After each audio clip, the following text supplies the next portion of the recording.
स्वागत है आप सभी का हम सबके YouTube channel learning with Sumit में। इस चैनल पे हम लोग फंडामेंटल ऑफ मैकेनिकल इंजीनियरिंग पढ़ रहे हैं।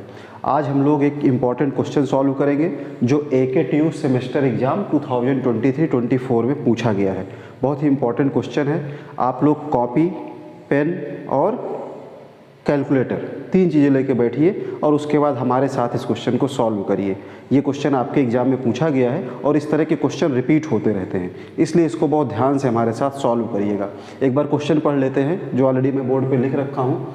क्वेश्चन है an inventor claims to have developed a refrigerator. एक इन्वेंटर है जो एक रेफ्रिजरेटर डेवलप करते हैं। आगे कह रहा है कि working between 1000 degree Celsius to 500 degree Celsius.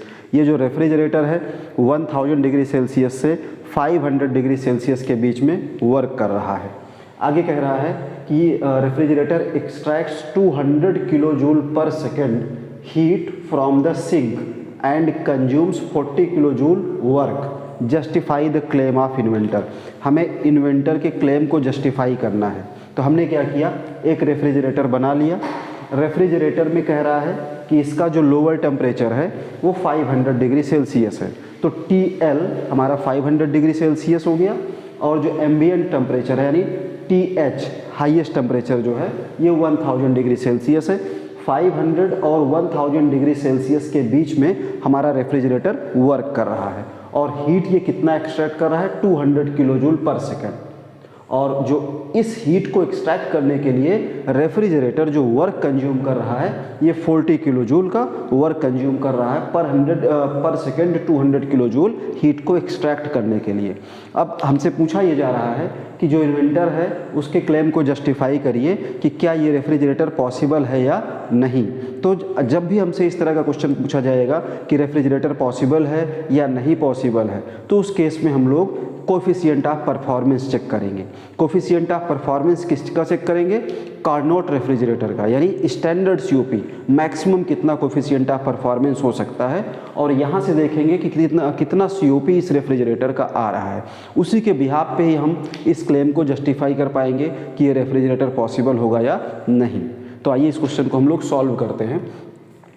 Question को जब हम लोग सॉल्व करेंगे तो इसका सॉल्यूशन देखिए इसमें हमें क्या क्या गिवन है ये समझिए। हमें दिया गया है हाईएस्ट टेम्परेचर जो दिया गया है TH कितना दिया गया है, TH इक्वल टू दिया है 1000 डिग्री सेल्सियस, ठीक। और हम लोग जब COP निकालेंगे तो वहाँ हमें टेम्परेचर किस में चाहिए होगा, केल्विन में चाहिए। तो केल्विन में चेंज करने के लिए इसमें +273 ऐड कर देंगे, तो TH हमारा आ जाएगा 1273। इसको केल्विन में चेंज कर लिया। इसी तरीके से देखिए इस क्वेश्चन में हमें TL दिया गया है जो लोअर टेम्परेचर है। इसको मैंने खुद से बनाया, ये क्वेश्चन में आपको बना के नहीं देगा, ठीक। तो TL दिया गया है 500 डिग्री सेल्सियस। इसको भी केल्विन में चेंज करने के लिए हम लोग क्या करें, 273 ऐड कर देंगे, तो ये हमारा आ जाएगा 773,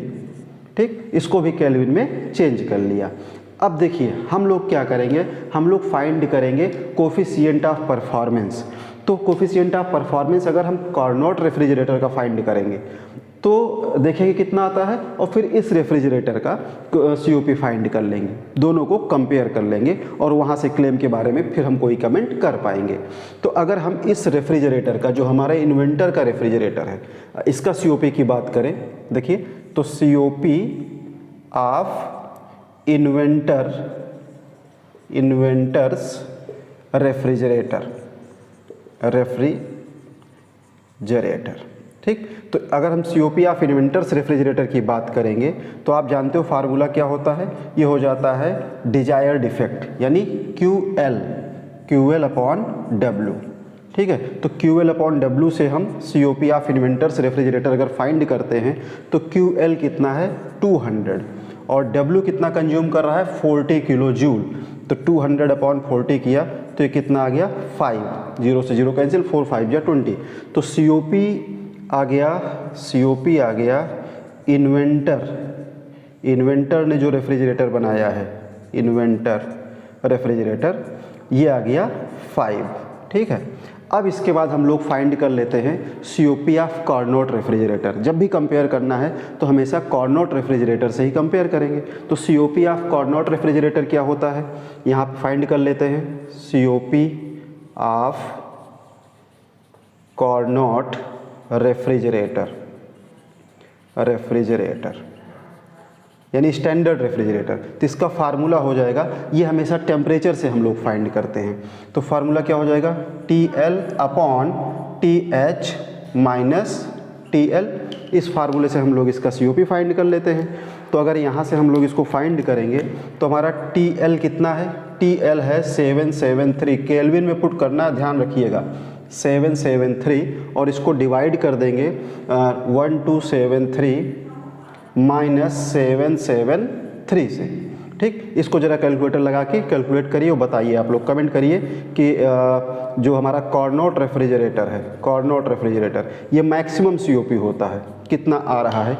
तो इसको हम लोग कैलकुलेटर से कैलकुलेट कर लेते हैं। इसमें अगर हम कैलसी लगाएंगे, आप लोग भी ज़रा देखिएगा, तो 773 डिवाइडेड बाई, ब्रैकेट के अंदर लिखिएगा 1273 माइनस 773, ब्रैकेट क्लोज करिए, इक्वल प्रेस करिए, 1.546 ये COP आ रहा है, 1.546, ये आ गया 1.546।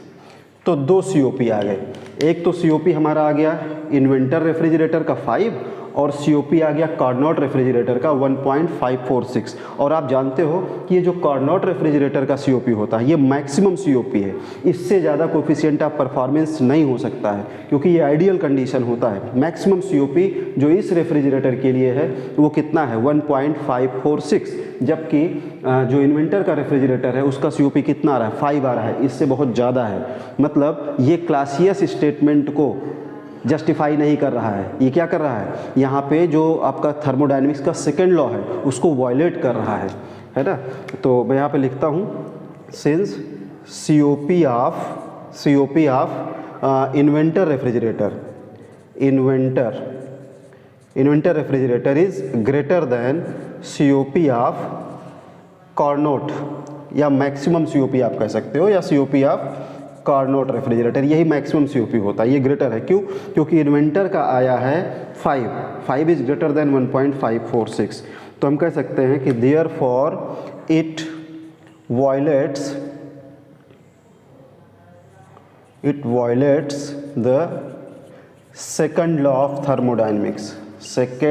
ऑफ थर्मोडायनेमिक्स, ये थर्मोडायनेमिक्स के सेकंड लॉ यानी क्लासियस स्टेटमेंट को वायलेट कर रहा है। तो इससे हमें क्या आउटपुट मिला, इससे हमें ये आउटपुट मिला कि जो क्लेम कर रहा है इन्वेंटर ने जो क्लेम किया जस्टिफाई नहीं हो रहा है ना। तो this refrigerator is not possible, therefore the result is this refrigerator is not possible, this refrigerator is not possible. तो बहुत ही आसान क्वेश्चन होता है, लॉन्ग आंसर में पूछा जाता है और डायरेक्ट फार्मूला बेस होता है। हमेशा जनरली आपके एग्जाम में कंपैरिजन वाले प्रॉब्लम्स आते हैं जहाँ पे COP को कंपेयर किया जाता है। तो ऐसे केसेस में आपको क्या करना है, पहले आपको COP फाइंड कर लेना है, मैक्सिमम कितना हो सकता है कार्नोट रेफ्रिजरेटर का, और जब कार्नोट रेफ्रिजरेटर का COP आ जाएगा तो फिर आप जो भी आपका रेफ्रिजरेटर है, इन्वेंटर का रेफ्रिजरेटर या जो गिवन रेफ्रिजरेटर है उसका COP आप फाइंड करिएगा। और आपको यही देखना है अगर ये कोफिशिएंट ऑफ परफॉर्मेंस इससे कम आता है या कार्नोट रेफ्रिजरेटर के COP के वैल्यू के इक्वल तक आता है तो ये मैक्सिमम कैपेसिटी है COP की, अधिकतम COP यही हो सकता है। अगर इससे ग्रेटर आ गया तो सीधे सीधे आपको लिख देना है कि ये रेफ्रिजरेटर पॉसिबल नहीं है, और COP अगर इस रेंज के अंदर आता है तो अब आपको कहना है कि ये रेफ्रिजरेटर पॉसिबल है। तो इस क्वेश्चन का आंसर हो जाएगा this refrigerator is not possible, मतलब इन्वेंटर ने जो क्लेम किया है वो जस्टिफाइड नहीं है। उम्मीद करता हूँ ये प्रॉब्लम आपके समझ में आई होगी, तो और आपके एग्जाम में आएगा तो आप इसे अच्छे से सॉल्व कर पाओगे। Thank you.